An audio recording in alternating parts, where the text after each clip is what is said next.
rain out. And we all had to go into the door to the stadium for 2 hours and wait for the second half to begin. But you were there. I was there. That's awful. We're Philadelphia. Great. Good afternoon, everyone. I'd like to call the June 24th Rappahannock-Rapidan Regional Commission to order. And if we could all stand for the Pledge of Allegiance.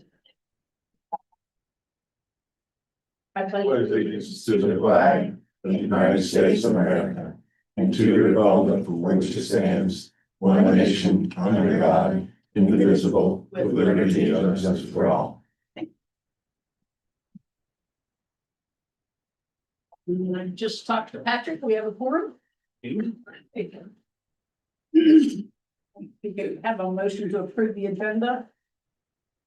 So moved. Second. Thank you. Any discussion? All those in favor say aye. Aye. Thank you. Public comment? No one is here. I do want to welcome Oh. Mr. Schneider, Mike Snyder from the Edison Board of Supervisors. Yes, thank you. Appreciate it. Thank you for being here. You said even after he looked at the agenda, he still came. Yeah. All right, presentations and special recognition. I'd like to welcome Eldon James and Laura Bateman to the meeting. As you're aware, the General Assembly's work was elongated this year, but it does appear that we have a budget in place. In addition to wrapping up the 2026 session, a memo was included in your packet providing some guidance to the commission in terms of meeting with our regional delegation over the summer and the likelihood of numerous bills impacting our local governments to return in 2027. Eldon and Laura, thank you very much for joining us. Look forward to the discussions. And before I have Ellen and Laura speak, there's also it was sent out by email to commission members. There's also at each place a couple additional items. One's a state budget conference report from the work that was passed by the House delegates and Senate on Monday, and is awaiting governor's action. I think maybe by end of the week. Laura can probably fill in. There's also the annotated version of the 2026 legislative program, which has the bills that were passed or that have impacts to those priorities and the other items in the program. And then another final handout, which is the studies that came out of the state budget from 2026 as well. So everyone here has copies of those. Elgin and Laura, and as the chair said, the floor is yours. You're muted, Elgin.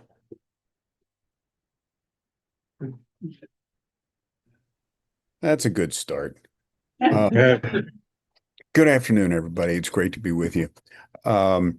Even though it's virtual at this point, we're going to focus, starting at the top with looking at the 2026 legislative priorities and what happened relative to those priority or items, kind of the first 4 to 5 pages of that document. I'll mention, yes, the budget got through the next step. We're waiting on the next to the last step, which is the governor's actions. And then the governor's put everybody on notice as of yesterday. She will have some amendments. She made it very clear that at least some of those are ones that have been requested by members of the assembly.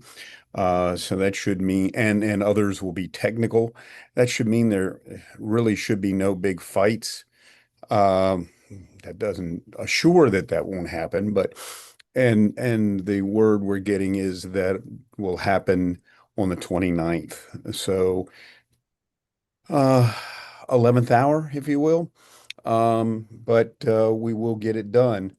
And as this will have to be the record setting in terms of late completion of the process. Let's talk about, let's start with Children's Services Act, which was right at the top of your legislative priorities. It was actually, unlike most years, it was actually a good year for localities and CSA. The first of really 3 budget actions was to clarify the 2.5% language. And what was that all about? There were some people that were interpreting The 2.5% meant 2.5% on the whole. Okay, what do I mean by that?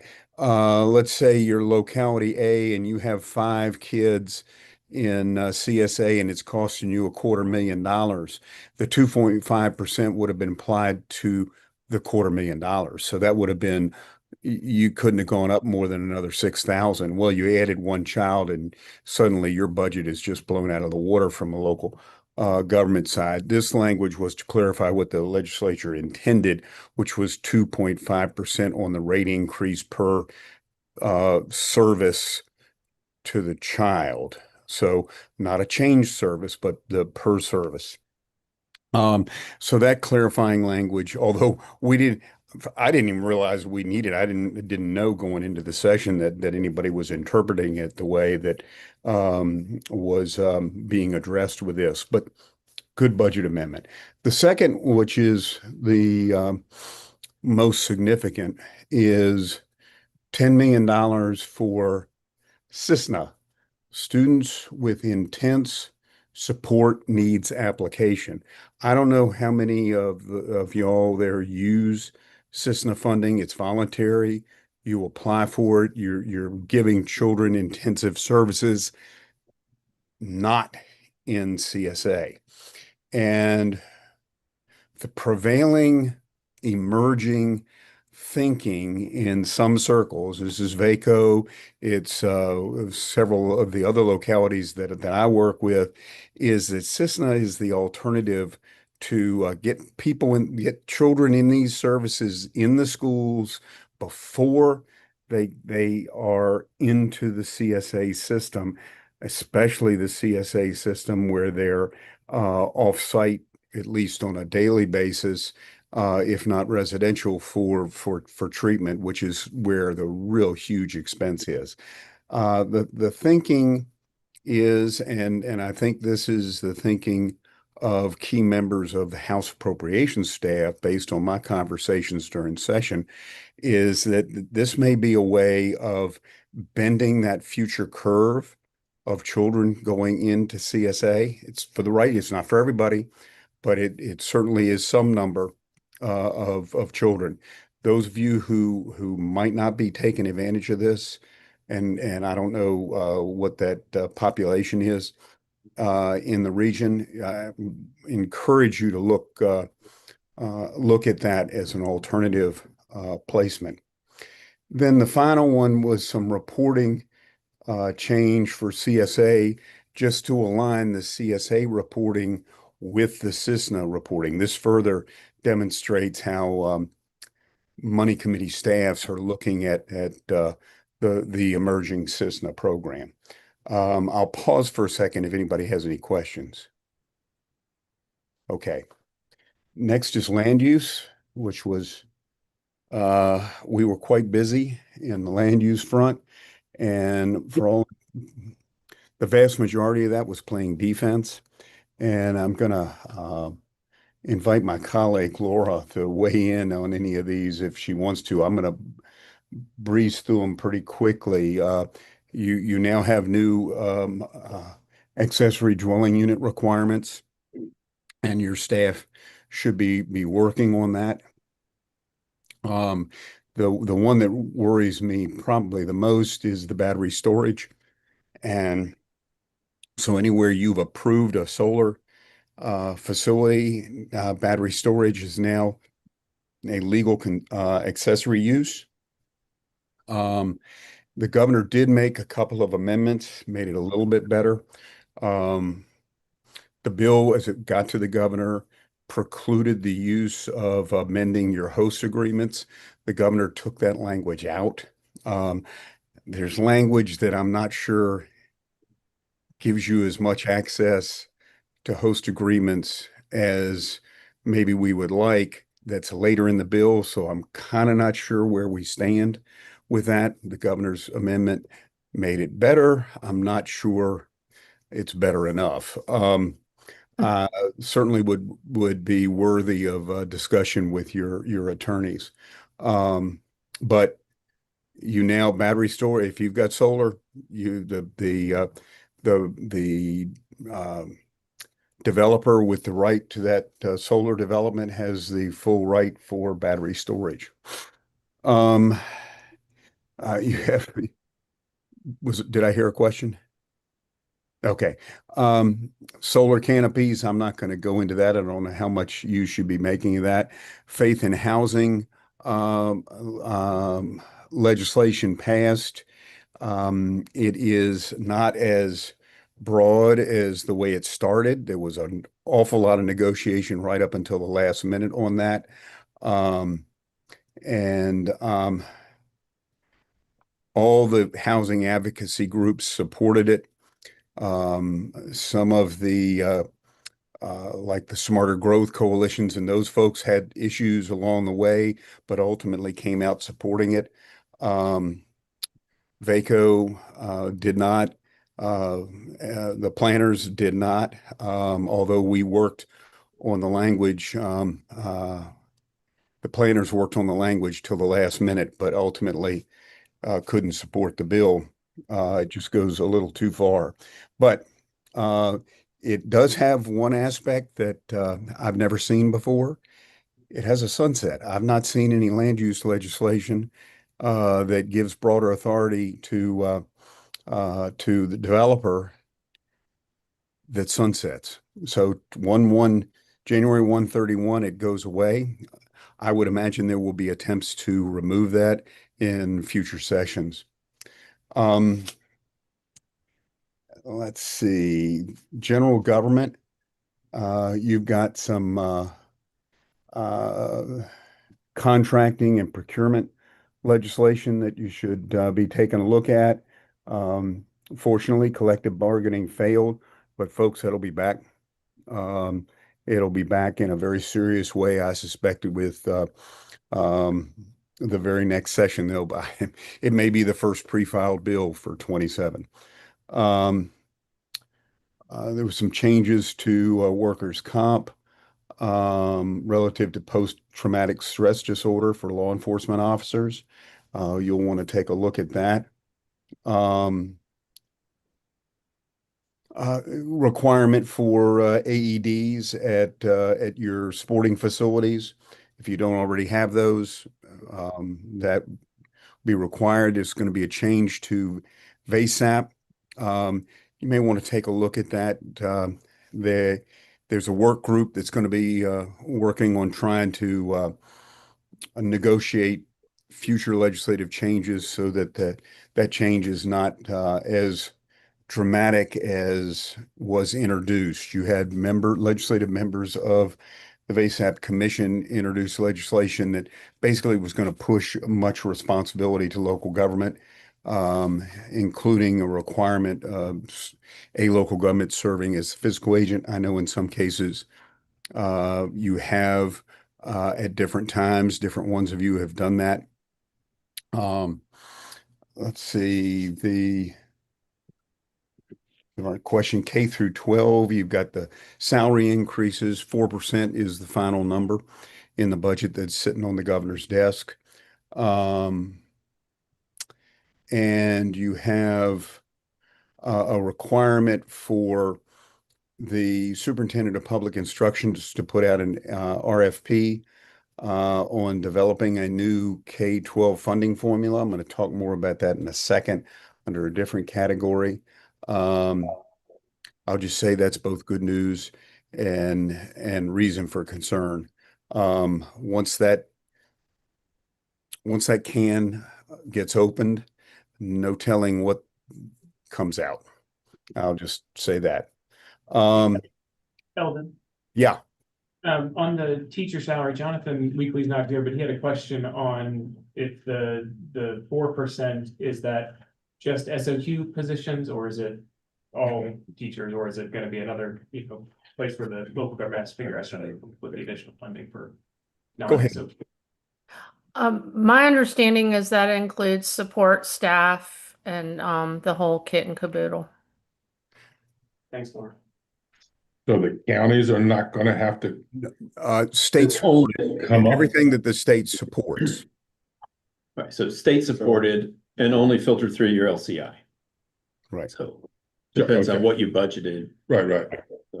We didn't budget for 4%. If, you Or know, 3.5% for the others. right. That is correct. Okay, then moving on to the small school divisions, and you see the language on the on this directive to put out the RFP, and you see the qualifier in there that whatever comes forward there is not coming out unless you have a majority support of both House and Senate members on the joint subcommittee for elementary and secondary funding. Do we know who's chairing that? Who's chairing that?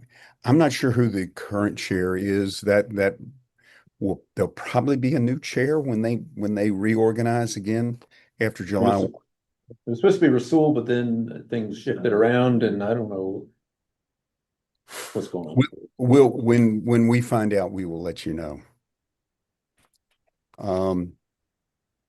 Then you have the 1% sales tax voter referendum authority, and let's see. And Eldon, on that, Yes. on the 1%, quick question for you. So is that, so let's say we put it on the ballot for November, it passes, and you have a school construction project that you let on October, in October, can you use those dollars to fund that? Because it is school construction, even though it wasn't after the referendum. Do you know if they're? I'm not totally clear on how far back, if at all, that you can reach, but we'll find out. We're not the only ones asking that question. Go ahead, Laura. You have more than I do. Yeah, I mean, I don't believe the language that's in the budget conference report would give that latitude. I have a suspicion that might be some of the technical language that members have said, have asked the governor to make in her so-called tweaks. Because I know for the city of Norfolk, for example, was just very interested and concerned about having that authority. And so it wouldn't surprise me at all if they were pushing the governor to make the change to give you that latitude. That'd be great, because we have a CTE building that is going to be approved this summer. And we could desperately, and again, I'm not speaking on behalf of our board, but if we were to go to the citizens and they did approve it, it would really help us from a budget standpoint, because we could generate upwards of, on a bond with those dollars, 50 million bucks. And our CPE building's about 20 million-ish. So it would have a direct impact, but if we lose that 20 million opportunity, that's not ideal for us as well. So anyway, just curious about that. It's good to hear someone else has the same issue. Yeah, Maybe we'll that's say, not- yeah, it's a kind of like the good news, bad news story, I guess, but No, there were- I love the fact that we can get this. It's finally approved. We have to rely on the voters, obviously, and it could fail at the ballot box too. Right. right. When do we think we'll see the governor's amendments? She Tomorrow? has until So- midnight Friday. Right. Yeah, governor has 7 days because the legislature is technically still in session. Brian, it might behoove you to reach out to your senator's office. Yeah, I was thinking the same. I don't know what he'd be inclined to do, but he's in a position to make one of those asks. Yeah, good idea. That takes you through the priority positions. There's so many places we could go with this. I just as soon open it up and answer y'all's questions. I don't want to go down rabbit holes on either policy or budget items that you may not be interested in.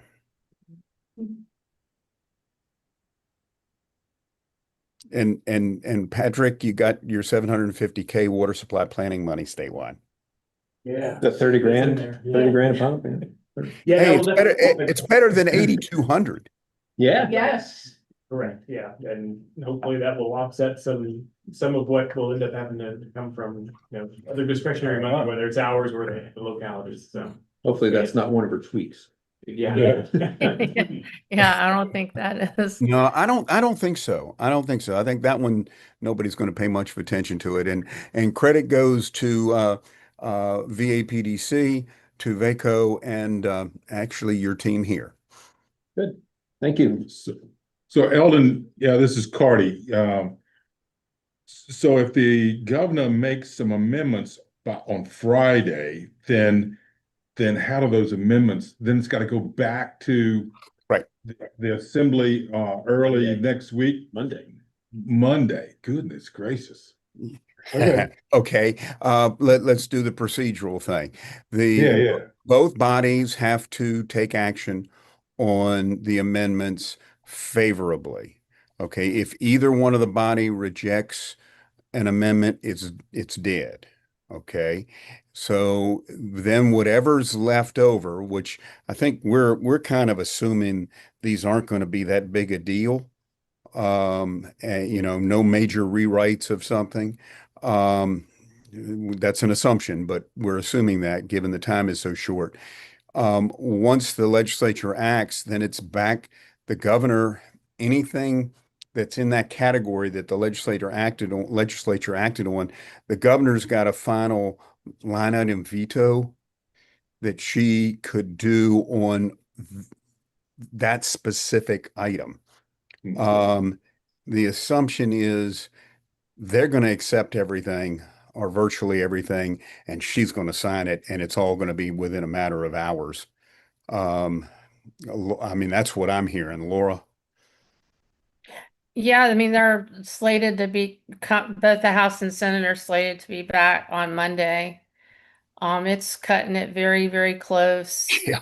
I would note that the House, when they met on, when was that? It seems like a week ago. I guess it was Tuesday. Yeah.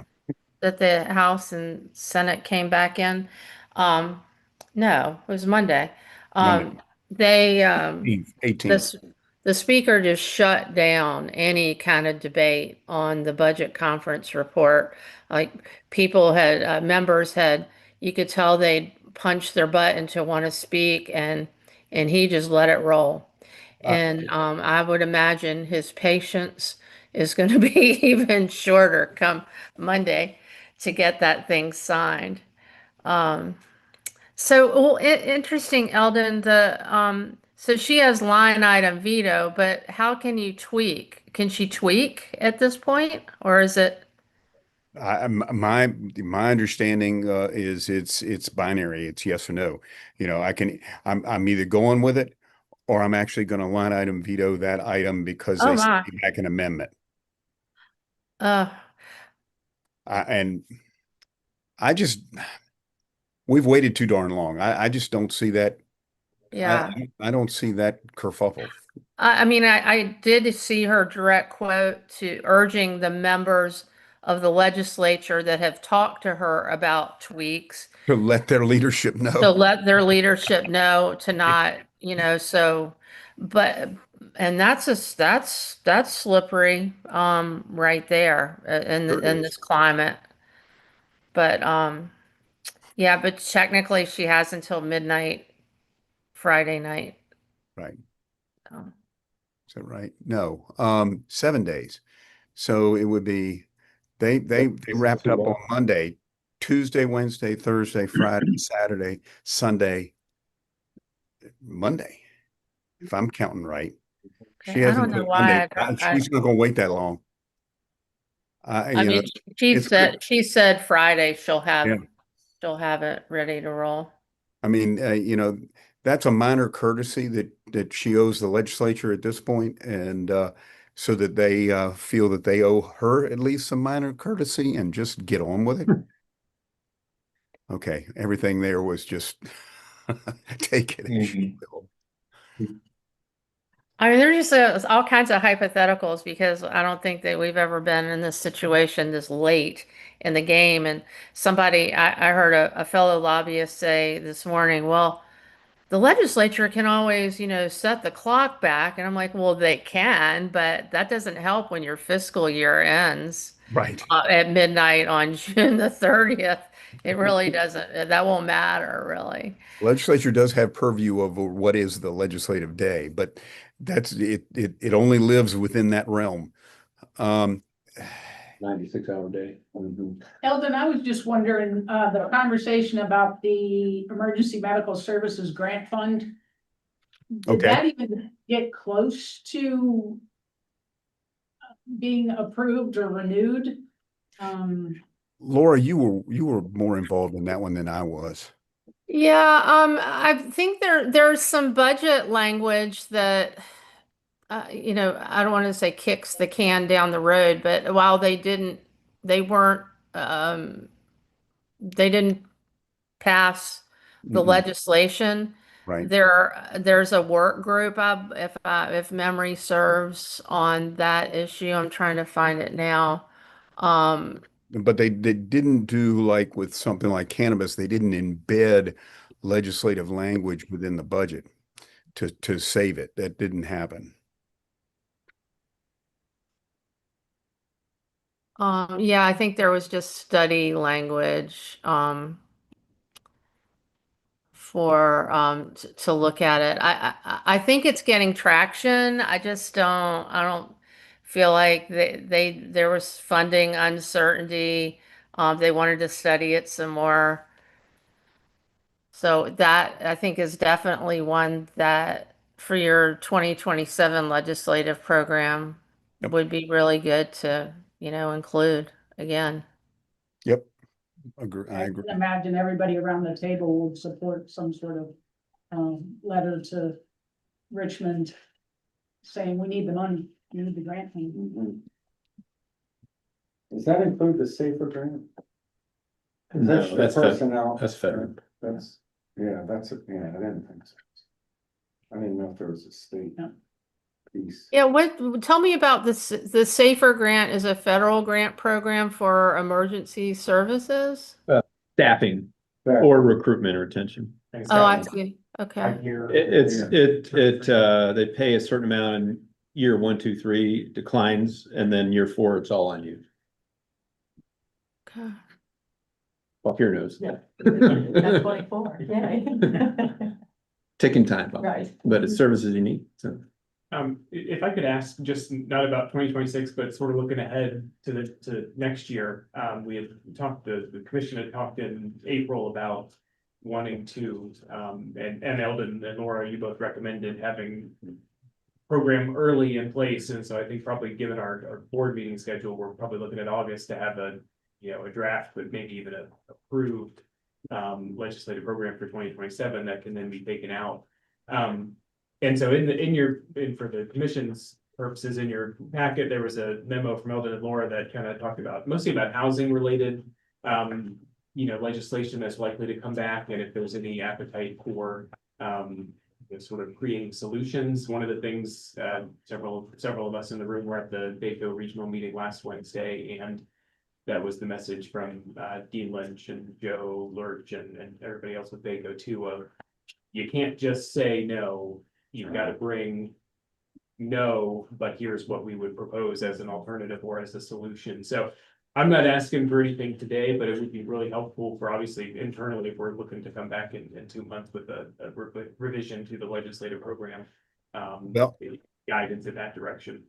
Patrick, I'll give you my bias, and Laura and I have been working on this. And I'm going to support the Madison County folks.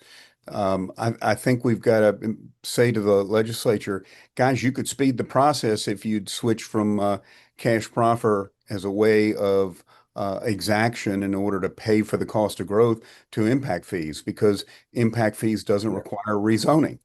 And the system that we have, longstanding system going back to the 80s in Virginia, it requires localities that want to be able to charge cash proffers, the only real exaction we have in Virginia. You don't rezone to your comp plan, and you leave it to the owner to ask for the rezoning. That adds time. They want to shave time off the development process. It's a state policy that they can fix. Yes, so and I think the sort of the onus of that memo and where we see things going for 2027 is that we know there's going to be land use by right legislation coming back. And we didn't talk about, but I know you all are well aware of a couple of bills that did not pass dealing with by right um, preemption of local government land use authority. We know they're coming back in the 2027 General Assembly, but we are on, I think all local governments and all local government associations are on guard to and looking to really identify what tools can be used to create more housing. And the issue that Eldon just brought up is huge. But there are also other things in the code where that we think could be fixed. Um, and so we're not looking for to just say no, but we're looking to give some proactive things that can be done to get So more units built. we actually discussed the impact fees at the VACO regional meeting, and it was brought up, maybe by Madison. Yeah, Jim Jewett, Yeah. I think, probably. So, and I opined on it as well, and this is the classic case of, I completely agree, it's the way to go, it'll speed things up, and it'll be a much better process. However, the devil is in the details, and if Oh, yeah. you tie impact fees to a certain, like, capital costs, for example, then we're gonna still lose. Like, you have to have it be broad, so let's say capital costs are, to do the subdivision or 25% or 40%, then you end up tying it to that, which becomes a losing proposition because you don't have much leverage when you're negotiating. And so I would just be concerned that we provide as much flexibility around impact fees and allow us, because this is a local control again, we sort of know what we need to do, where we need to do it, but don't put handcuffs on us when we're trying to actually advance housing in a proper way that then also doesn't hurt the locality, right? The locality can benefit, because right now, we're getting zip, zero, Right. nothing.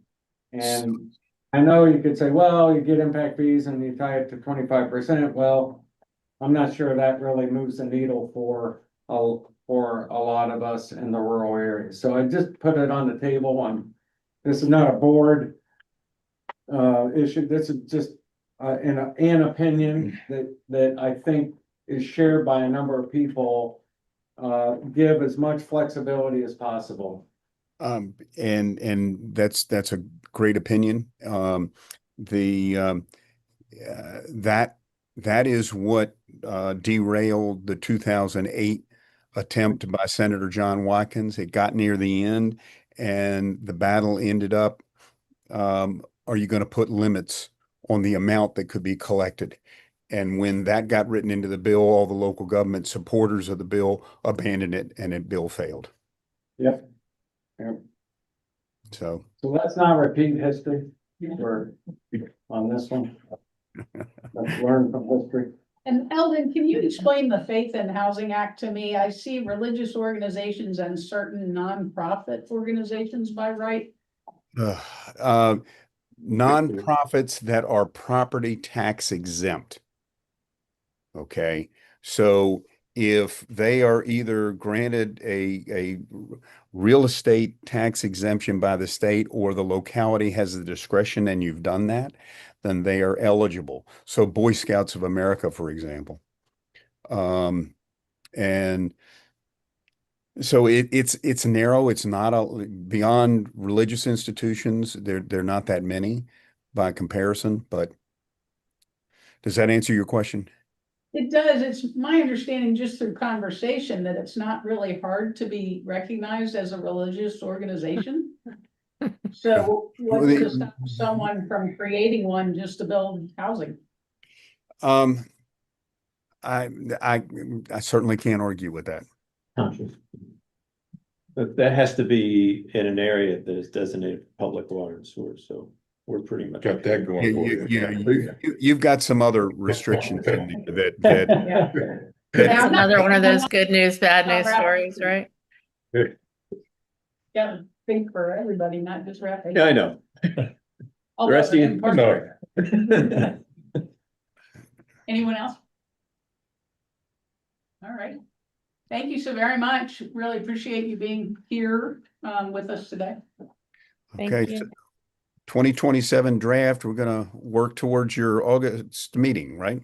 Yeah, I think that between the three of us and obviously the chief administrative officers and others, and we'll circulate to the board as we're kind of developing, but I would offer to any of the commission members here, if there are items that either in the current program or outside of it, that you feel like, let's get something in there, that now is probably the time to raise that in between now and August.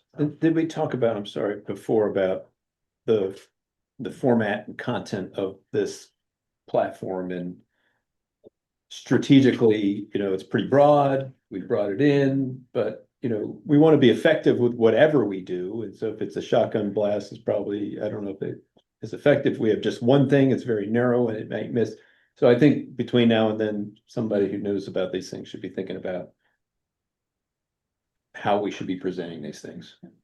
Yeah, my recollection is that let me get the wording right. The priorities were there and obviously can be amended and have been amended up and down, but the positions that are sort of the longer piece, I know that Eldon and Laura have said that's helpful for, for them to be able to point to something, but if that's kind of superfluous to what we feel like is helpful for us locally or regionally too. So Gary, what that does for us is if somebody introduces a bill that we really haven't done a whole lot of focusing on, you've taken a position and we can interpret from that. And that way, if a member of a committee says, well, how do you know the region is taking this position? And we've got this backup. Okay, good. I think the only other issue I would mention is, we know there are some things that are coming back, and the classic, probably most obvious example is collective bargaining. That's gonna come back and in some form. And I think what Vaco was saying is, we just can't say no and that be it. We have to say, well, for example, don't send if we're gonna have collective bargaining, allow us to do it at a local level and don't send it to the state for the state to write a check on our behalf, or some entity at the state level to write a check on our behalf that we can't cash at the local level. So I think that's the sort of some of the dynamics that we're talking about at the VACO meeting that suggests that if we could say, well, if you do it this way, or we might be open to it, non-binding collective bargaining or whatever, or that if we decide, all fiscal issues are decided at the local level or what have you. I mean, I know there are, and I've done it myself. I worked in another state where we had collective bargaining, but we didn't put it on the counties to do it and then and make a decision at the state level. And so I think there's some experiences out there. There's like the hardcore collective bargaining, where you think of Teamsters and auto workers.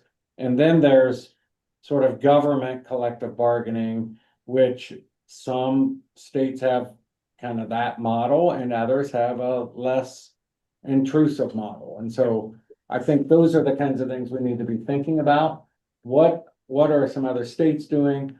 How are those local governments in particular either being regulated or not regulated, and what are the parameters, so it gives them some more flexibility, and we don't have someone else writing our checks out of our treasury. So just a thought. that's a good example, I think, of one that'll be important. I think the engagement of VACO and VML and others in the process, you know that the patrons or the key supporters in the legislature are going to be talking with the governor's office to work out their differences. So they can be sure when the legislature passes something, the governor will sign it. So there will be a negotiating process that's probably already well underway. I would hope it's underway. And we have to inject ourselves in that process as best we can. I agree with you, Brian.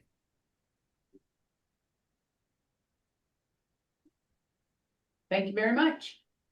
Thank you. All right, there are two items on the consent agenda, the minutes from April 22nd and the 2026 year-to-date revenues and expenses. Anybody wishing to pull anything from consent?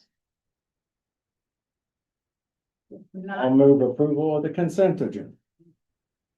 have a second. Second. Thank you very much. Any discussion? All those in favor say aye. Aye. Thank you.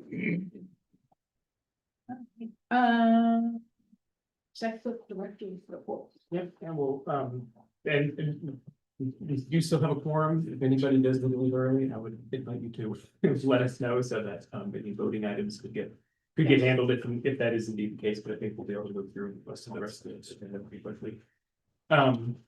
Couple items real quick. As mentioned in April, we have filled a vacancy with our mobility center, with Gary Morris starting on June 1st.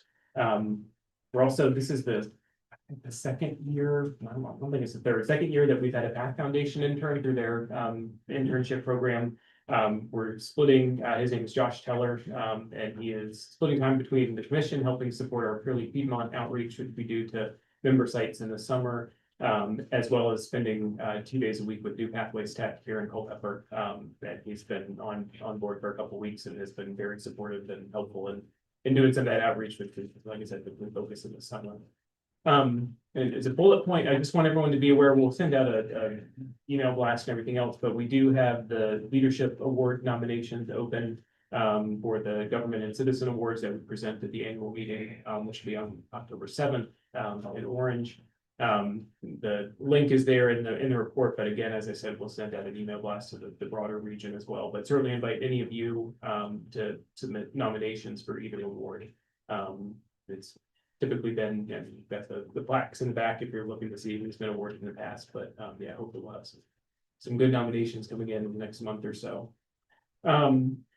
It didn't put it in here because it didn't actually come out till I think earlier this week, but the Regional Transportation Collaborative and working with Rapid Home received an honorable mention, I think, in the governor's kind of community service awards that they announced I think last week. So there's a nice article at the front page of Rap News right now, but that partnership with Rapid Home, with Rap Connect, and the work that they're doing, just another accolade for the Regional Transportation Collaborative. And I think the last thing I'll say is on Eldon mentioned the water supply. So it's an additional 750,000 in each of the next 2 years. That's in the budget that the governor is considering, and with 25 regional planning units, the hope would be that all of that would pass straight through to us. So that would be an additional 30,000 per year, which I think internally we feel like will be helpful in terms of some probable contractor consulting costs to do some technical work with the modeling and things like that. Our intention internally is still to maintain most of the project management and the report drafting. So we'll see how that goes, but our goal is by the end of the year to have put out an RFP to find a potential contractor consultant to help with that, so that then we can know what the cost may be in addition to the 60,000 additional 60,000 that we're hoping to receive the next 2 years. The other 2 bullet points, one is just want everyone, and I'll send this out and follow up just the announcement, but there's on July 15th in Fredericksburg, it's VAPDC is hosting what they're calling the Finding Funding for the Future workshop. I'll send out sort of the basics, but it's going to have sort of a half-day kind of workshop, middle of the day, 10 to 2 time frame. But the focuses are on the congressionally directed spending. So we're going to have representatives from the senator's offices and the congressional offices as well, just to talk through their processes, since they do vary a little bit. but I know most of the localities in the region have benefited from that funding previously, as well as community foundation funding, so PAC Foundation plus some of the others that do some work in the Fredericksburg area, speaking on that and what they sort of look for. And then probably not as much of a interest for our region, but because this is a sort of focusing on Northern Virginia, our region, BD9, Fredericksburg, and then down towards Northern Neck. Military installation, intergovernmental service agreements discussion. I know Lockyer County has often probably gets the same outreach from Quantico, and I get those outreach and I'm sort of like, yeah, it's one single jurisdiction and it's a very small part of the Quantico base, but they do seem to be every so often making that push for having those conversations. So that'll be part of that. So I'll send that out after, if anybody is interested, there is a cost, but I'm happy to cover that through commission budget if you're wanting to go to that. I think that's it for my report, but I'm happy to answer questions on that or any other items.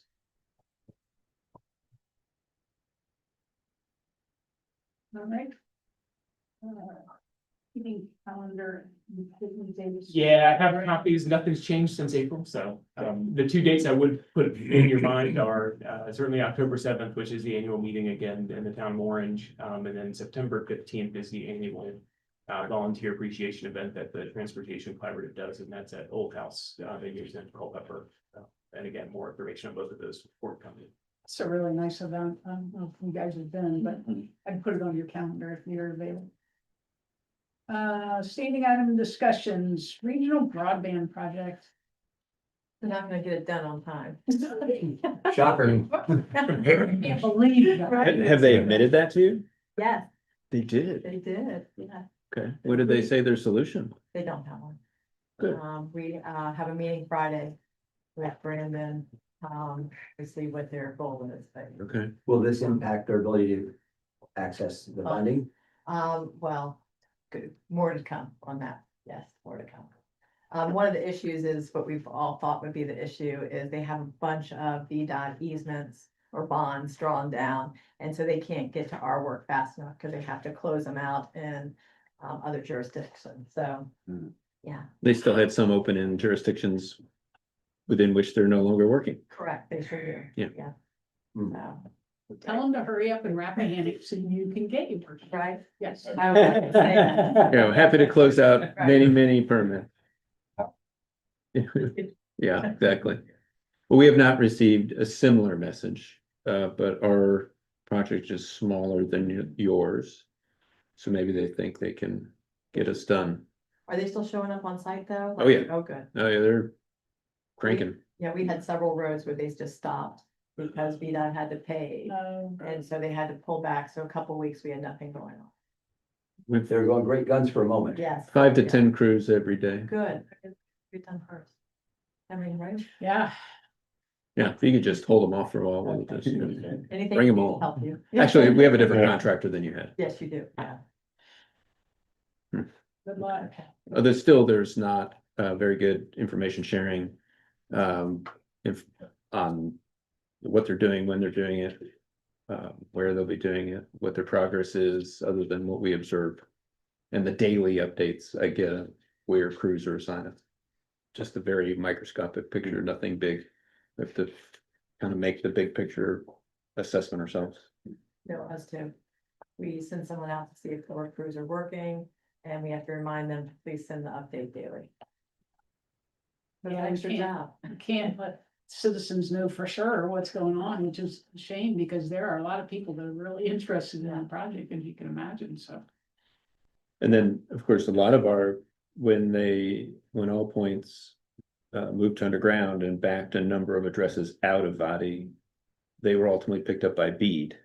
And so All Points has both Bede and Vadi in our county, and so. Which basically gives them an And it's additional- not just split down the middle, the right side's Bede, unless they left kind of the ends of the tree branches to be Bede, so they could have most of it done by Vadi, and they come back in, and so it's sporadic around. Well, it's interesting, right, how Batty shrunk. Yeah. But And still the Bede same grew. money. Yeah, And same money. grew, same money, Yeah. that shrunk and Bede grew, so. Meanwhile, in a parallel course, REC has been replacing a bunch of poles in our county at their full cost. Yes. So, they could have partnered with another entity and shared the cost of replacing poles. It's just Wow. Partnerships are hard. They are. Brian, yes.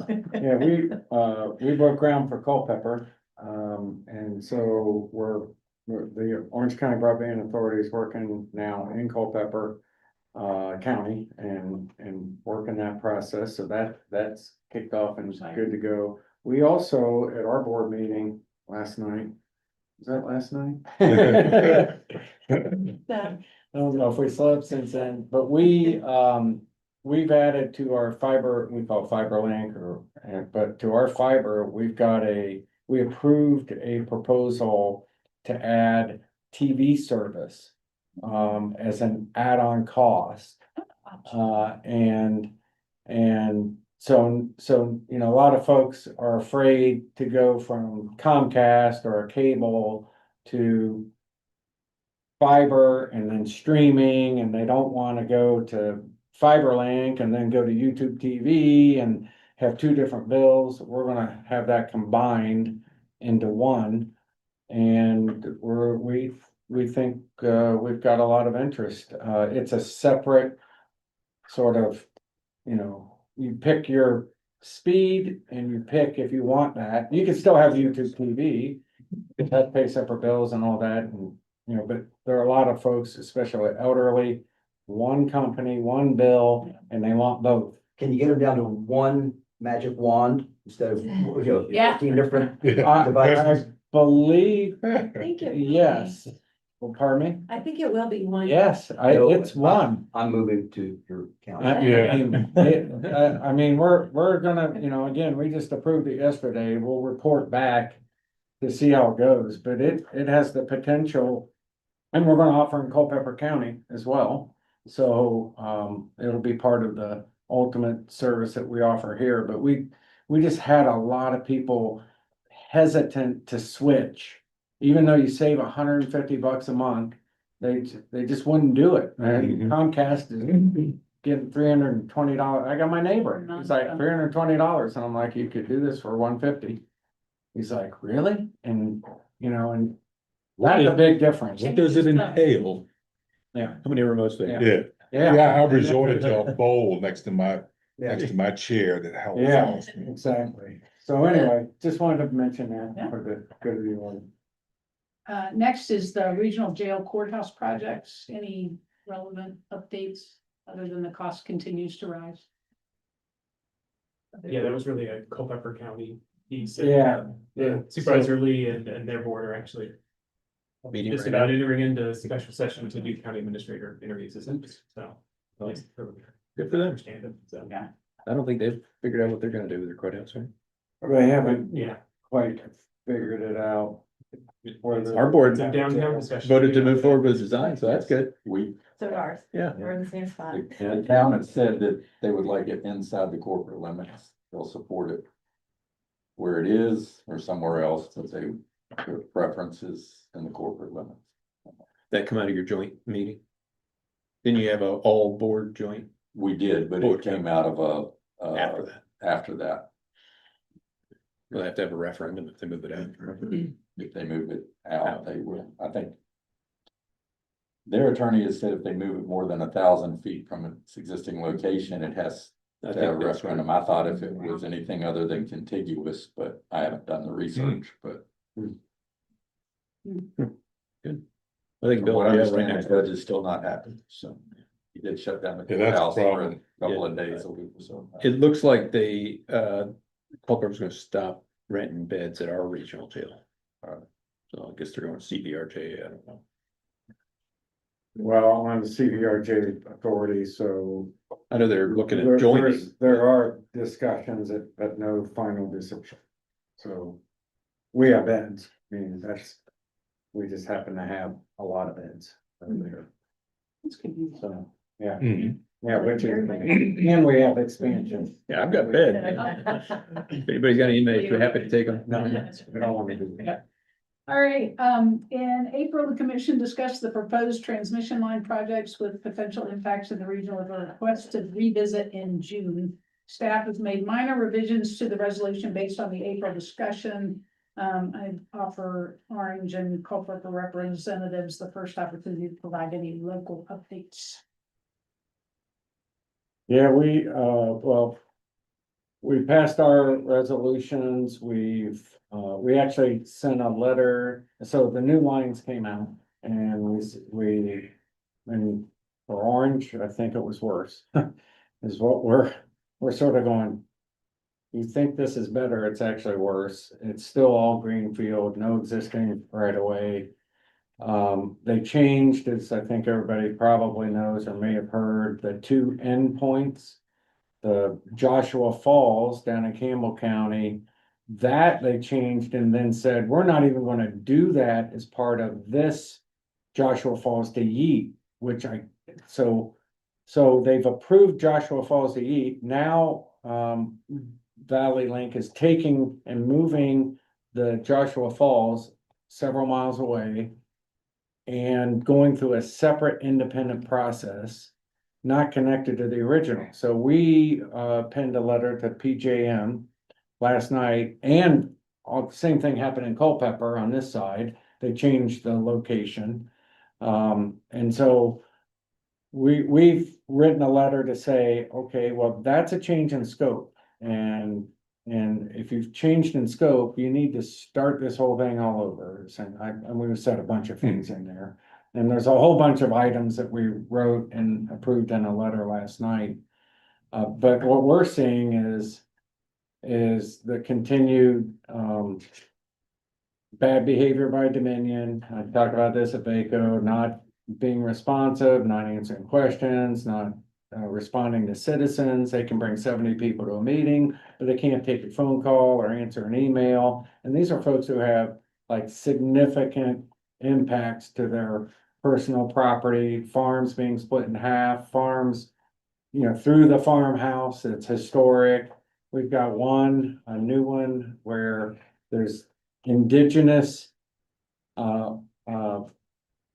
spring with some remarkable sort of what the Indians, and I think it's a Monacan tribe that did, I'm not saying that right, but there's a couple of tribes that were along the Rapidan River, and they have so it has a site where there's Civil War battery, Civil War trenches, this indigenous Indian spring that was designed specifically, cut into rock by the tribe so they could cool their food from this natural spring.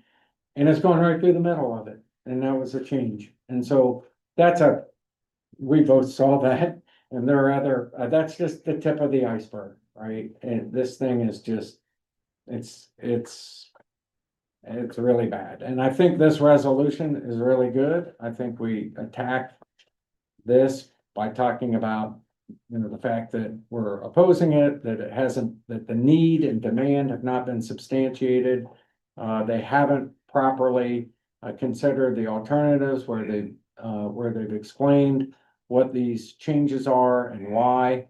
And then just the need scale routing alternatives and this so-called demand that we don't know and cannot confirm, that all of that is going to happen. They're betting on a whole bunch of things in the future, yet those decisions haven't been made yet. So I think this resolution's super solid based on that. And I personally support it, but up to the group, obviously. I can't speak for the county, and obviously I understand why the various counties have opinions one way or another based on specific issues. From a town perspective, all I can say is, we reached out to Dominion. They've talked to us individually. They've offered to meet with council members one-on-one. They've met with my staff. They offered to come here today to speak. I do feel a concern. I think the project is needed however it gets from A to B, I don't know, but I am concerned with grid stability. Because I know the more they use power in Northern Virginia, it's got to come from the south and it's going to come through here. So it's going to affect our stability. So right now I can't, from a town perspective, I can't vote for this.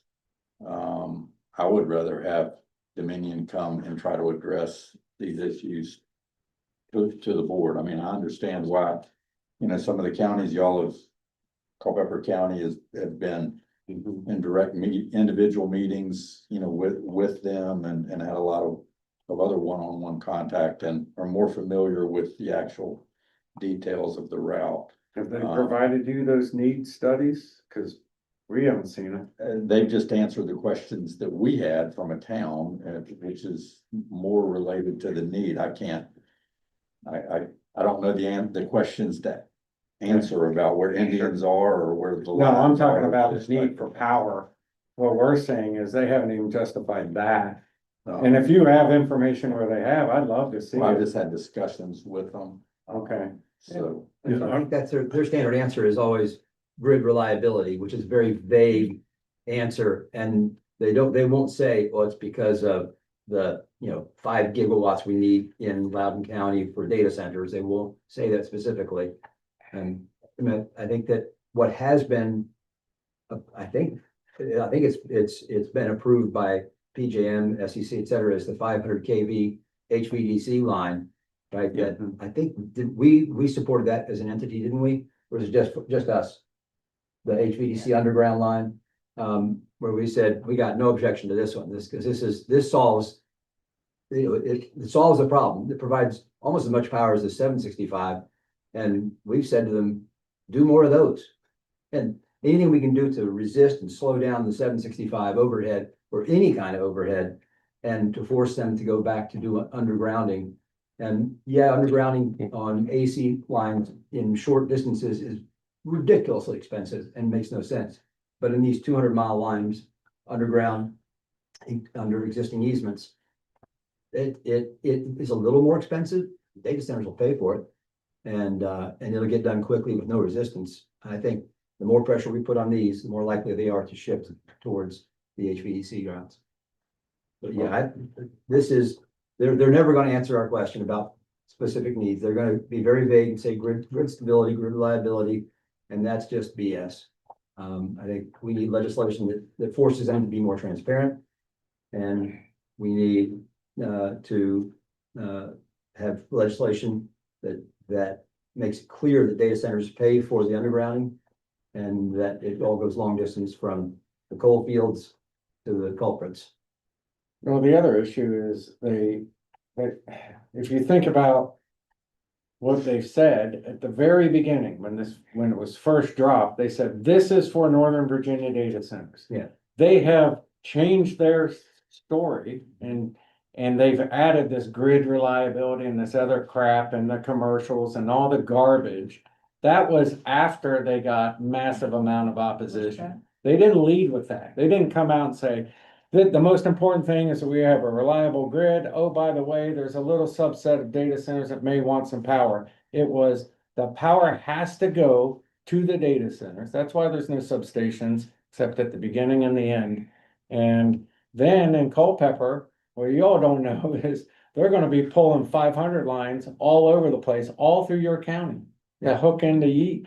Yeah. And I don't think you understand that, but that's exactly what they're going to do. Because Didn't Culpeper turn down? Well, they Okay. turned, I think they Culpeper County understand did, it. but, Yeah. well, I think they understand it, but I think initially there was like, oh, well, they're not gonna do that, but they're cutting 500, Right. bringing them in You separate. just can't from have a both seven companies. 65 end in a desert and not do it. Correct. Yeah. And so I think that their verbiage has changed from the we know what the original reason was. It was for the data centers in Northern Virginia. So the second resolve paragraph, But I respect your opinion and your vote. to try to I mean, maybe. You got it. I think I'm looking Yeah, at it it's a little different. On the second Actually, I page, did work This- for an yeah, electric yeah. utility for 13 years. Okay. So I Yeah. do understand. Yeah.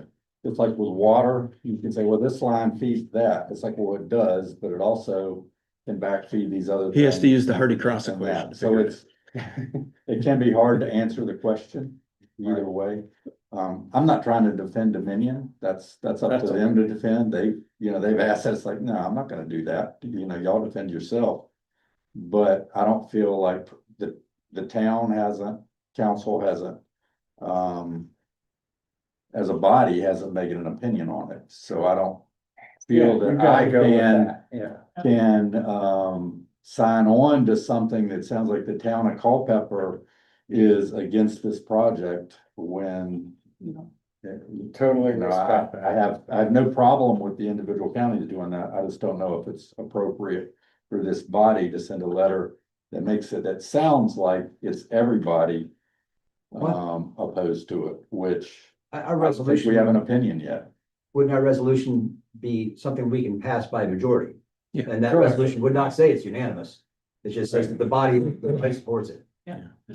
So I'll just say, REC did come present to the Rappahannock County Board a while back, and they showed that their demand was going from 1.6 giga whatevers to 20 in their planning horizon due to all these uses.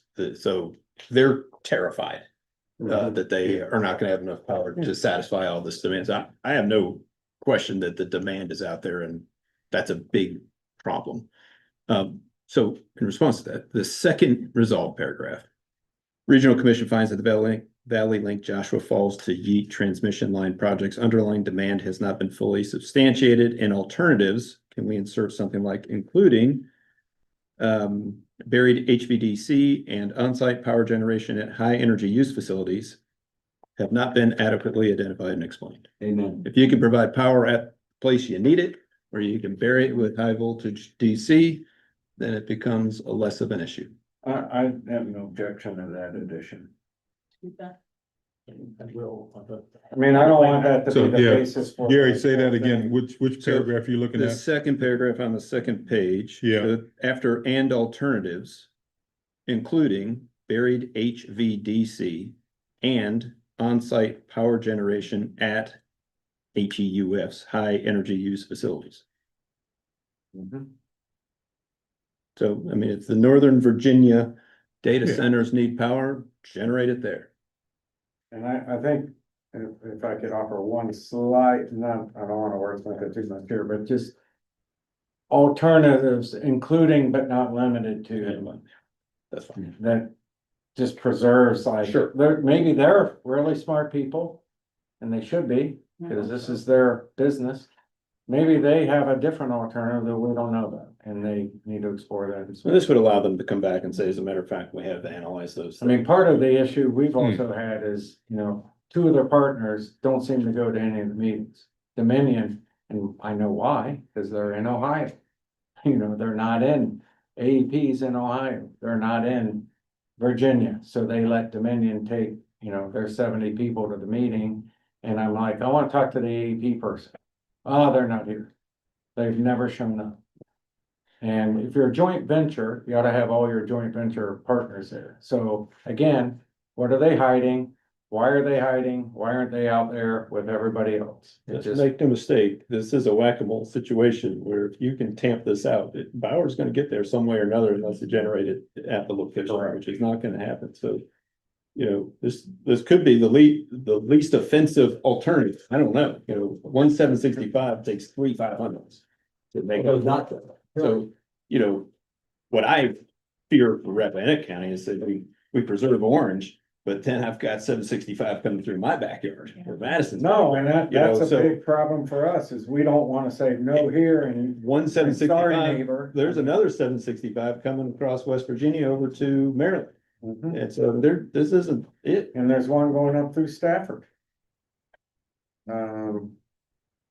It's something you said, I had a chat with Patrick yesterday. I'm wondering if we can't create, with the help of ACO or somebody, something that says transparency within utilities. Because you hear it from every county. We don't feel like we're hearing the true story. Right. And the story changes to fit so is there something we could put in legislation that says, if you're gonna do this, we need to know, and some of it, I'm sure, is information they don't want out there because of other companies, but Dominion, I don't know what their competitors are other than Dominion. So you would think there is something we could put there that helps us get what we truly need to know to tell citizens. And ultimately, you don't have a seat at the table unless you have a substation in your locality. And so, Dominion or REC or First Energy have no benefit of satiating a local body's demands unless they need a substation. They need to satisfy the SCC and make sure it's, technically required, which they will do very easily. I have a real concern. We have a smaller segment that we're battling right now that has the same issue as this Joshua Falls substation, correct question. That is, they're putting the cart before the horse. They're pushing Valley Link. They're gonna push the 765. And then once it's approved and they start construction, then they'll go, oh, you Culpeper, sorry, we're gonna force you to accept this endpoint. And I think we should push for legislation that requires that they secure endpoints and they secure, land use rights before they go planning, connecting those endpoints. Yeah. Well, in point of fact, they are literally chopping up the grid. If you want to talk about grid reliability, they've chopped it up in these tiny little segments that act as if, well, I don't know what's going on with that project. That's another line and I can't really speak to that. That's Yeah. another team. Yeah. Bull. Bull. That's garbage. So, And that is wrong. And that is offensive to anybody in the path of one of these lines, because is it all connected or is it not? Yeah. And of course, it's all connected. Yeah. So you can't do one without understanding what the impacts are to the entire thing. So to that point, I agree with what you're saying. Maybe there is this massive grid thing, but they won't talk to you about it because they only say, we're only gonna talk about this. But when you go and talk to the substation person who this was at the very first Culpeper open house. And I just found, I want to talk to substation person. I hunted them down until I found them. Here's the one person. And they're like, oh yeah, let me show you on the map. They were happy to show me how they're gonna cut the 500s in Culpeper on either side and drive them into this substation. It's an 85-acre substation. Most substations are an acre, maybe 2 or This is pretty something. neat you're talking about. Yes, Yeah, when they were planning it in Fauquier, they put an option on a 400-acre farm. yeah, exactly. All right, so the question here is, do we want to vote on something? Do we want to add some more? What do we want to do? I move that we support this and vote on it today. As With the amendments. amended. With the amendment? With the amendments, I would agree. That's your motion? Yes. I second. All right, we have a motion and a second discussion. Already discussed it. I would just like to say that I am in full support of this as well. I think it's important, but also think we need to, as we have discussed, just keep moving on to more legislative action and pushing for legislative action and transparency. I don't know that I fully understand. I keep hearing 500 versus 765, I don't understand why we couldn't push for legislative action and I know this might sound a little over the top, but no 765 at all. And, or definitely not coming through greenfields. I think we need to take a stronger stance. I don't know that we'll ever be successful, but I think we need to take a stronger stance as a region to give some major pushback on what seems, to be, just it just seems so anti-American just to plow through. I know. And we have the interstate system. Yeah. We've been here before. We know why we need the interstate system. I don't know that, and I'm not saying there Electricity. isn't Yeah. the need for the 765, but I just think we need to push for more transparency and more control. Yeah, I would say what we need to be most concerned about is the General Assembly adopting legislation that goes against the Supreme Court decision that was made at James City County that authorizes us to control where substations go. And if that ends, Oh, we're And totally. we're all covered. you're gonna be rolled over. And that's the sort of thing, do you even talk about it? I mean, because you don't want to give anybody the idea. Yeah. But if the demand is what it is and the state keeps pushing data centers, then the power's gotta go unless there's on-site power generation. Yeah, I think it's sort of like the collective bargaining agreement argument. It's not that we just can't say no. We have to work with alternatives and come to a solution because, yeah, I mean, there you go. Without that, I wouldn't be able to see this piece of paper. I think I joked last time, I used Google Gemini to help answer some questions about the transmission line. No, we just had someone online here through the magic of technology, and I get it. Look, Right. all of those things are valid, but we're being disproportionately impacted in the rural counties because we're rural counties. I mean, that's plain fact of the matter. And they've actually said that out loud, which I appreciate. It's cheaper to Well, go through it's trees. cheaper to go through farms and trees. Yeah. And so, but we do need to, I think, move on this. All right, so we have a motion and a second calling for the vote. It doesn't need to be roll call voted or not. It's up to you, doesn't need to be. Just all those in favor say aye. All right. Any opposed? No. I'm gonna say no, because I don't have my board's authority either. Motion carries. Mark me as an aye. I'm very about my board. Look at that. Yeah, my board cared they'd be here, don't Yeah, I? yeah. But, no, that's your board. I respect that. You've got to go where you're wanted. I don't think there's any question on their board is that this one. I know our board is I- fighting, or not our board, Sure. but we're fighting a little line from Yes, over the the mountain. raid of. We don't even want to fix the line we have. All of this is changing the polls at this point that we know about. And that's where I go back to transparency, That's because the we don't thing. feel like we're getting the whole story. Yeah. So, I'd like to fight for that one. And I bet Was it other. Paul Harvey, was joined it? in on Yeah, for the rest of the story. that. Smart scale? Yeah. All right, number 10, the first item of, resolution of support for regional smart scale project application.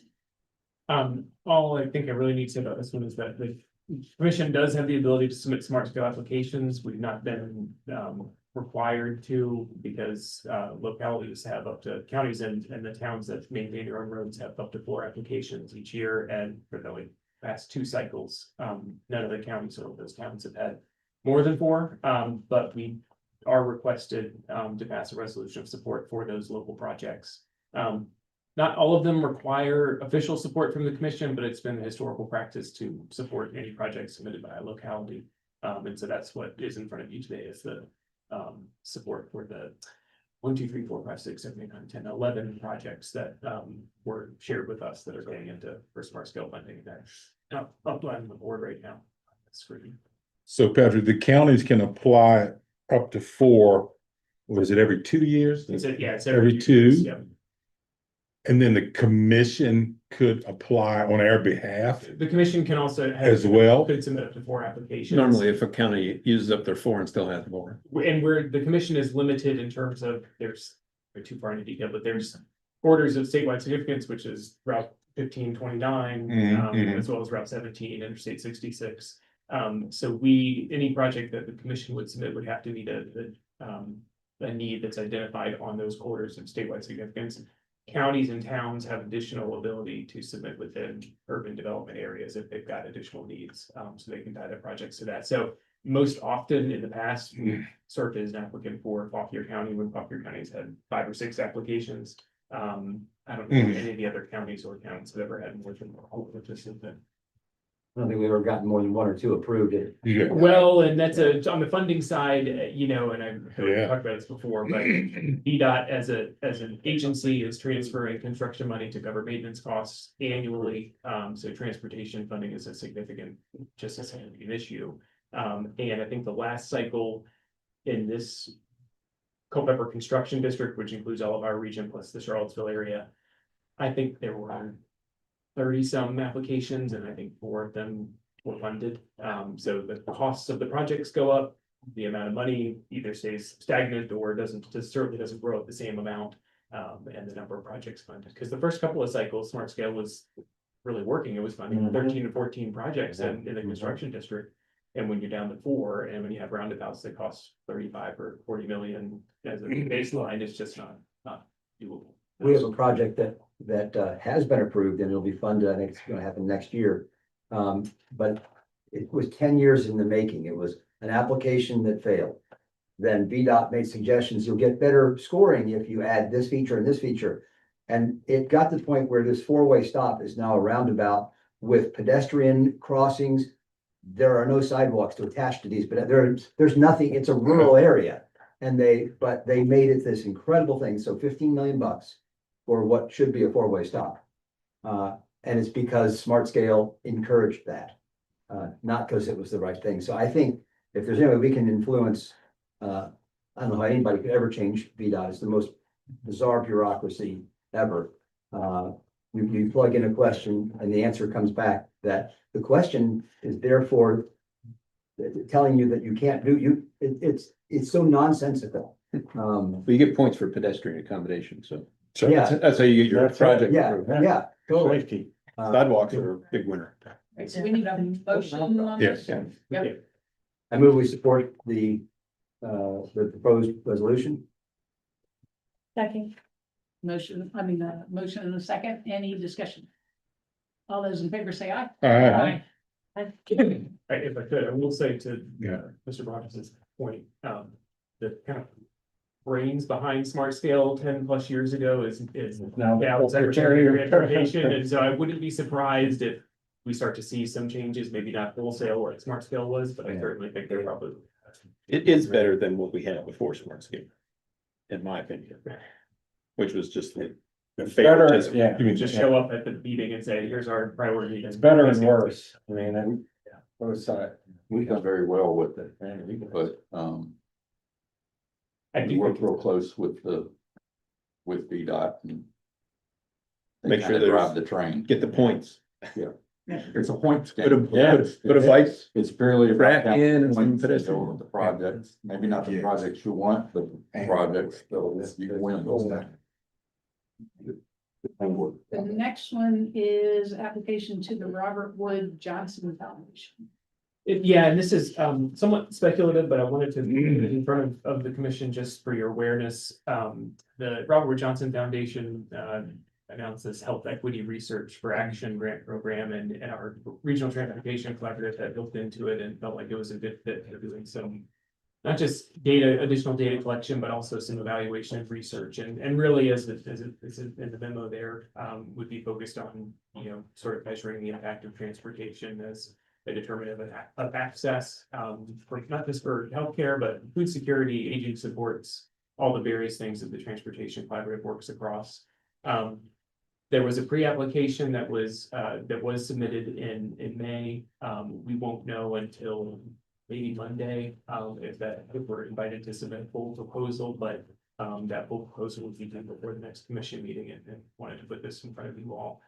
Mostly if there were any concerns, I don't anticipate any. Certainly the request would be, this would be a multi-year project, and our goal would really be to leverage some of our existing staff, including some of the people that aren't working on transportation collaborative stuff to support that work. But I'm happy to answer questions, and certainly if we are invited, I would share that with the commission and come back with a summary of the full proposal. Is there a defined match of any kind? No match as far as. Move we're aware. approval. Have to submit a full proposal. Second. We have a motion and a second. Any discussion? All those in favor say aye. Aye. Thank you. All right. Now it's after quite a lengthy wait. We received word last week that the hazard mitigation plan update was accepted by FEMA, pending local adoption. Yes. Move approval of the Congratulations. provided resolution. And yeah, I second. I'm serious. Yeah. We have a motion and a second. Any discussion? All those in favor say aye. Thank you so much for working the rat race with the feds and everything to get it over the the legislative discussion had gone shorter. I'd give you guys 15 minutes on the process that we were doing last 18 months, or we're glad to process. It's So, thank you. perseverance. Thank you very much. And I will say this, for those of you that haven't been shared, this will show up on your local board of supervisors and town council agendas at some point, hopefully in the next couple of months. Because it does require local adoption. And the last thing I'll say on it is it's because we did have the funding through the flood preparedness fund, this also will qualify you for funding for CFPF funding for flood resilience projects if there are any, which is the big things we've added this year, so, or this update.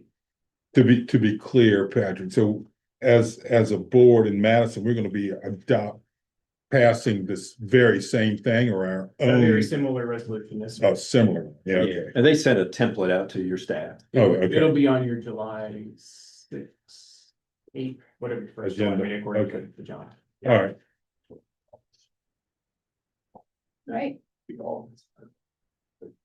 and then we have the budget. 27. I do want actually, and surprise Mr. Curry, maybe you're, there was in the packet that is posted on the website for that resolution, Mr. Curry pointed out that the original one that went out in your packets that you got last Thursday actually still read at the top here, 2018, but it was updated to reflect that it's all the sub references were to 2035. I just had missed that.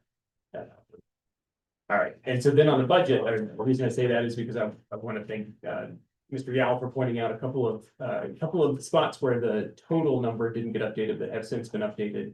So again, in the packet that was emailed to you, this number on the revenue source table had continued to show as 2126691, so that's been updated. All the other numbers were correct. And then the same thing on the draft revenues and expenditure line item budgets. The total numbers were left at 2126, which is what they were in April. Real quick, just the changes since April are outlined there in terms of the additional revenues. Some of these are carryover, which includes the hazard mitigation plan, because we have some money that has basically been floated for the last 12 to 15 months in terms of our staff time, which will be reimbursed in the next fiscal year. The DEQ water supply is the same thing, where we completed our work, but likely won't receive the funding for the current year's work until next year, and same for Remington with their comprehensive plan. The other additions or the decrease, we completed the farm to school through USDA and received the final reimbursement on that. So that was removed from next year's budget.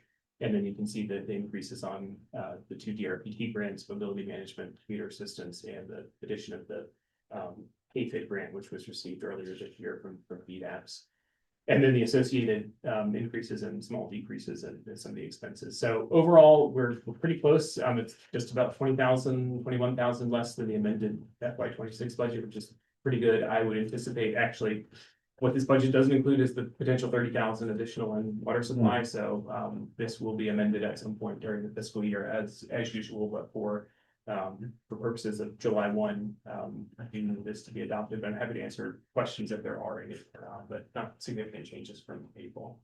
I was expecting maybe a slightly different number for the payroll expense increase. Yeah, so Is that some of it's been absorbed, or what is? it's been absorbed. We took action also- at the last meeting. Right. Also because, because of the action the board took in April, the increase, some of it's absorbed, some of it is also because of positions that are currently vacant, project out that we've got some cost savings there. Okay. I would say too, that, we'll kind of watch that as the time goes on. And the other thing, we added here the increase of 15,000 for health and dental, and that's largely because that's about what it costs for, it's a little bit low, but that's about what it costs for a new employee if they take the family plan for the commission contribution. Most recently, we haven't had anybody take that on, so there's likely, again, some of those things that could be moved around. Okay. So how do budget amendments work, Patrick? If it's like for the county, if it's more than 1%, then we bring it back to this board, or, a budget is a budget. Line items are not my thing. Yeah, there's nothing, there's no like state code requirement, there's nothing in our bylaws to say a percentage. Typically, what happens is at least once, if not twice, during the course of the fiscal year, I will bring back, we've gotten these grants awarded, so we need to amend the budget to incorporate those. If there's associated pass-through costs or something else, that'll get fixed there. But yeah, typically, usually it's in, if not, usually I try to spread it out, so usually October and February would be when you're gonna see. Yeah, okay. So I move to approve the FY27 budget. Second. Motion and a second, any discussion? All those in favor say aye. Aye. Thank you. Very much. All right, no reason for a closed session. Regional roundtable. Christian, start. Sure, so, as I was telling some folks, we awarded our reuse project, that's where we're taking our wastewater effluent piping it to the data centers. They'll use it for cooling and then send us a portion back that doesn't evaporate. We actually had to extend the award deadline for 30 days. That increased the project cost by $500,000. The data centers didn't even blink with that. So that they could get all their ducks in a row, but that's been awarded now, and we're off and running trying to get that reuse project done, or at least the portions that we need to support their start date. They're planning on having 2 facilities operational by fourth quarter of next year. So that doesn't give us a whole lot of time to get these projects done. The elevated tank won't be anywhere close to be done by then with that project. Other than that, more local type projects. Our Heritage Park, we finished an amphitheater that we built in that project right beside the National Cemetery. So we're pretty excited about that, trying to get the grass to grow right now. And the town and county pool is operational now, and it's, from what I understand, it's been at capacity and turning people away since it opened. So, which is a good thing, because that means the revenue is exceeding the expenses from an operational standpoint. So Check back in. good thing it may have been too small. Hey, after you talked about a pool for 20 years, it's time to build one. So I've seen some photographs. They're awesome. Yeah, those look great. Yeah, heard a lot of positive from citizens about that. For me, I'm just glad we have a place for people to go and learn how to teach their kids to swim. That's Adults one of my high to school learn how to jobs. swim. Lifeguard, Was it? water safety instructor. Yeah, that's all I have. Thank you. Party? See, what's going on in Madison, Mikey? So, we're talking about broadband. Firefly is doing a phenomenal job for us in Madison. It's a little curious that where I live in Etland, all my neighbors all the way around me are now hooked up and I'm not. So I'm considering a call in on that. That just. Get another board member a call. But, yeah, so people are really happy with it. I think Mr. Wood that's leads that. It's been a good partnership with them. So last night we decided on August 27th at 4 o'clock, but at the fire hall in Madison, we're going to get all our representatives together and present to them what some things we'd like to see come forth in the General Assembly this coming year. So I think Ms. Hamilton has already agreed. Mr. Reeves, I think, has already agreed. We're waiting on Vinman, we're waiting on Kane and Warner.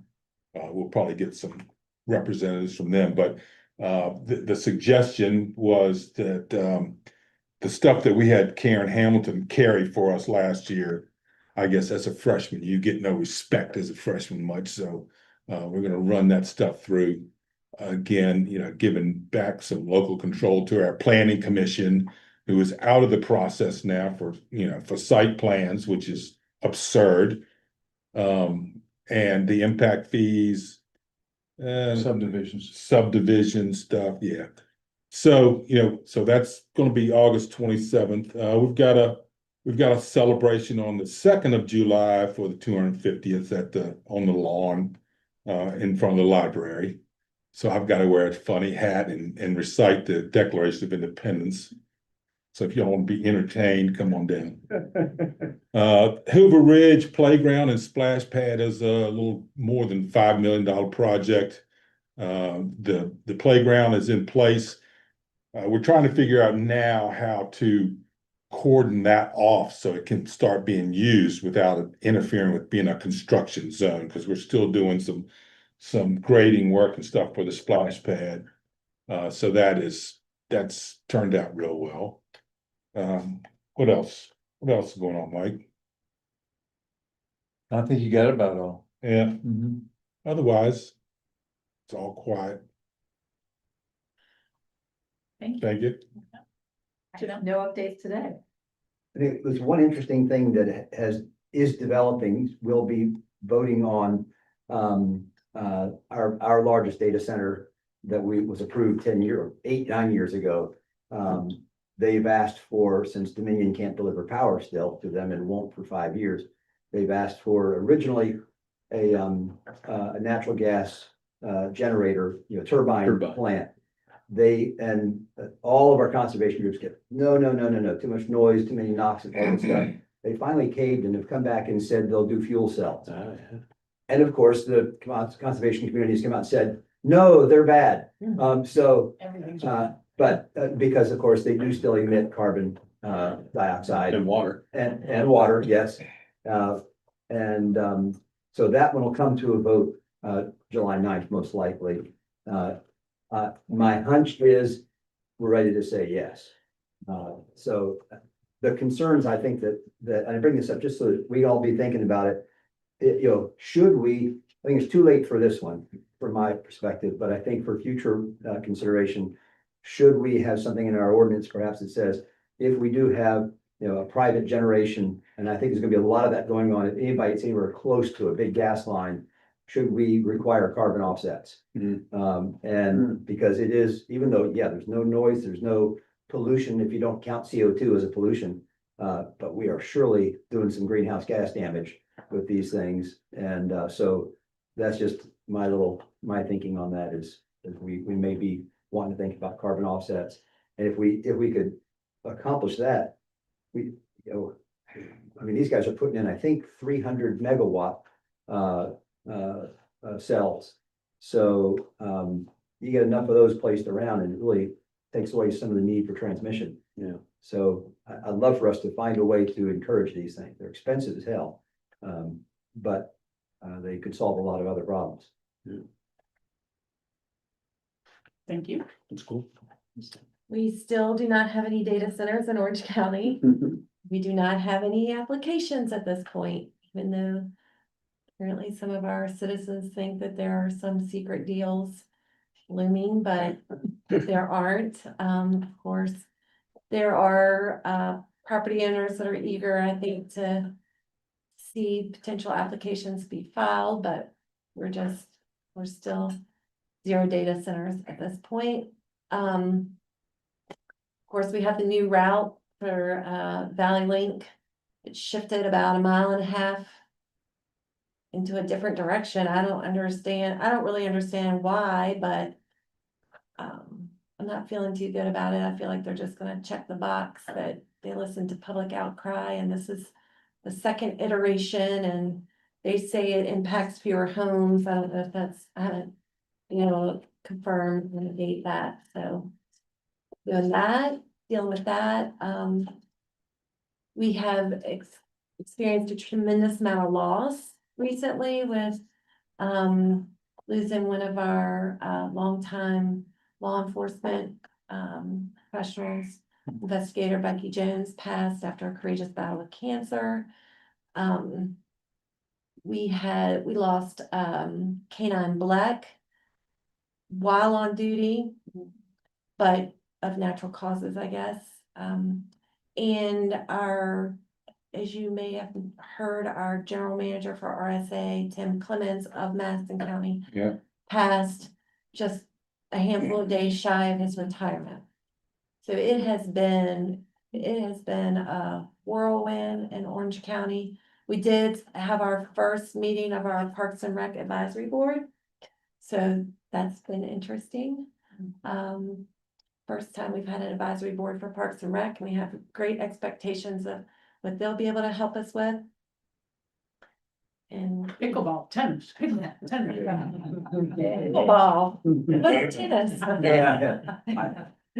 That was his thing back in the day. We use all the tennis courts for pickleball, but no, there's a lot of discussion. Actually, pickleball didn't come up in the first meeting. I sat there quietly. But yeah, great stuff happening, but it's a roller coaster. Awesome. Gary? Our rec authority is close to finalize a land and water conservation grant for some upgrades at our little county park, which is great. Since beyond the big Shendo National Park, it's the only little park we have. 4th of July at Benvenue. Come on now. Pay the volunteer fire department some money to park your car and watch fireworks and be entertained all day. That'll take some burden off our local government to pay the volunteer fire department. Yes. The day before, there's a nice concert in the town of Washington as well from, I can never remember, The Marine Corps. Marine Corps band. Um, Former director of the band lives in our county, John gets them Bourgeois. out there. It's really Quality great. It's stuff. at Avon Hall. Yeah. Just tag team on to what Supervisor Holman mentioned. Obviously, the loss has been pretty substantial. We share loss of Tim with Madison because he worked for both of us. Yeah. And 10 days shy of his retirement. And just after his 68th birthday, and just was It's This is why no one should ever retire. 68th, Yeah. 68th birthday, so, you know. Pick the wrong retirement date. So anyway, we are reeling from that and those losses, so we're done with that for a while. And we also, this is something we're watching as a county, and that's the drought. We are in an extreme, whatever the high level for a lot of, well, all of Orange, almost all of Orange County, a little slice over toward y'all. What we did not know is that back when we had the 2002 timing drought, we had a series of water reports that were done. And at the time, back in 2010, we put together a report, or maybe from Draper or Wiley Wilson, one of the firms. You know, we had multiple reports back then, but one of the reports actually called for the establishment of an Orange County Drought Committee, which has never met and was supposed to meet at least once a year just to touch base. So our county administrator, Glenda Paul, has instituted it for the first time in our recollection ever. And we're just doing it so we can coordinate with the town of Orange, town of Gordonsville, and RSA. So just to keep the lines of communication. The good news is some of the rain we've had has kept the Rapidan River up at a pretty decent flow. So the numbers in the Rapidan are good. We're not at a water restriction standpoint, but this drought committee, we're gonna just keep it active and, you know, do some rain dancing and hope we get more rain. And that was actually the problem back when they instituted this, is it rained after the big drought and everybody just sort of said, well, we don't need to do anything.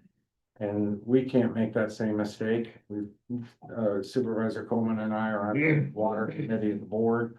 So we're working on these issues like all the time. And we have single point of failure in Eastern Orange, town of Gordonsville, frankly, and town of Orange, has a little bit of some water storage, but beyond that, the rest of us we're on wells, we're in groundwater, and our stream flow are the highest level you can be in terms of bad. So wanted to mention that just for everybody. You all may have heard this, but I didn't realize this went into effect, but the styrofoam containers are now are done with. You can't use them. You can get a waiver. Apparently maybe a 1 or even up to 2-year waiver. So that's something you haven't heard about that going around. That is something that's pretty significant. Also, speaking of Glenda Paul, she announced her retirement, which is county administrator.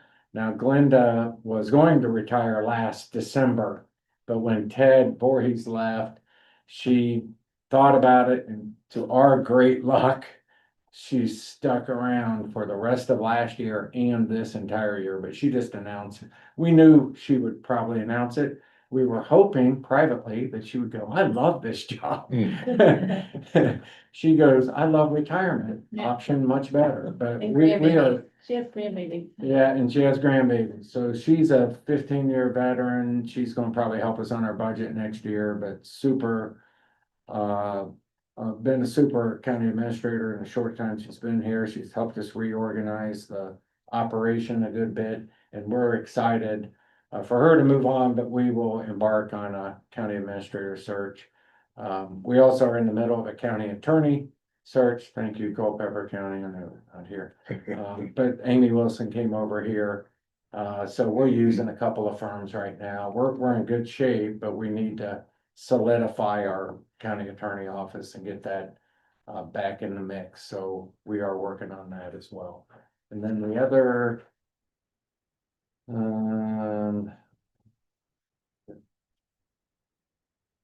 with the PJM letter, the other thing is, we've been actually pretty active in VACO's Achievement Awards, and we were just honored last night with our 10th Achievement Award from VACO, which is, we're 5 years running now, and it's around innovation, innovative programs, and so we learned some stuff last night. They did a 4th, 5th grade flag football tournament that just blew it out of the water. Just a fantastic event, and connected into the school system and little leagues, and trying to, kind of connected into our vision around Parks and Rec. So we got a big award for that. We were kind of happy to get that from VACO, because our team, very small team, like 3 people, put this whole thing together. It's pretty amazing. So Congratulations. I think that's about it.